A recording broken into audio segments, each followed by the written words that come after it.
A friendly reminder that in 3 generations, everyone who knew us will be dead, including the people whose opinions stopped you from doing what you wanted all along. Imagine that someone you know achieves every dream and hits every goal they have. Years later, they get old and die. 2 years after that, how much do you care? About as much as everyone else will if you accomplish your goals and dreams. Do it for you.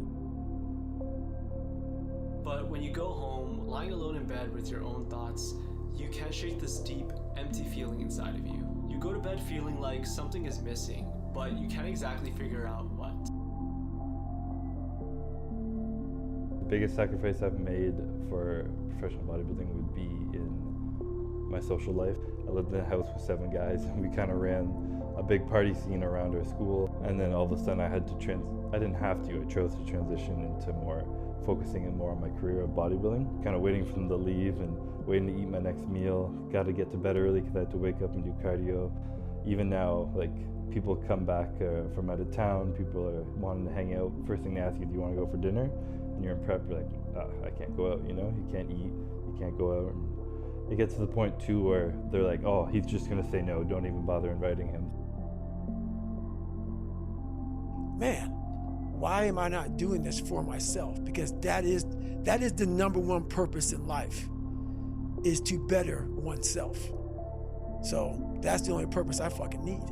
So the reason I get up every day, even though there's no race or there's no school, there's nothing in front of me, is because I have pride in myself. But where do you go to? You wake up on a morning, it's cold, it's wet, it's dark, you've got no cartilage in your knee, you've got shitty shorts, it's warm on the couch, your missus says stay in bed, it's comfy, it's cozy, you've got work later on, you had an argument last night, you're slightly hungover. Because I know every motherfucker ain't gonna do what I'm gonna do.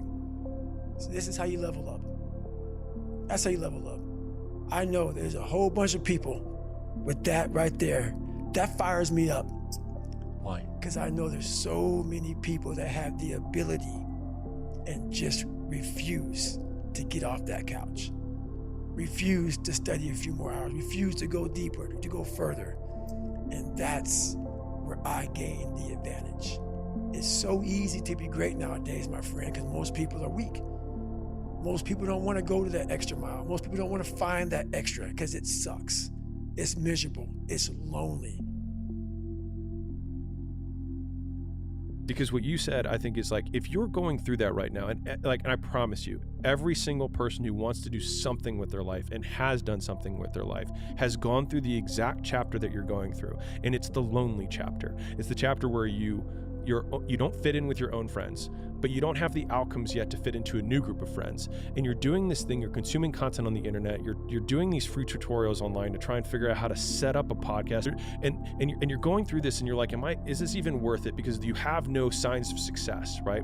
But if there's anything that you can take away from what we're saying right now, is that the sign of success is the hate that you get along the way.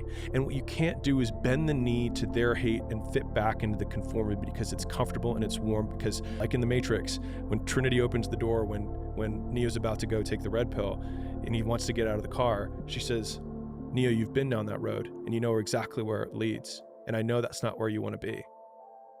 And then he closes the door. Like right now, this moment that you're going through is Trinity opening the door and being like, you could go back, but then you'd have to remember exactly what the reason was that you decided not to go out to begin with, just because you listen to this podcast and you consume this content, you're like, I can fucking do more than this.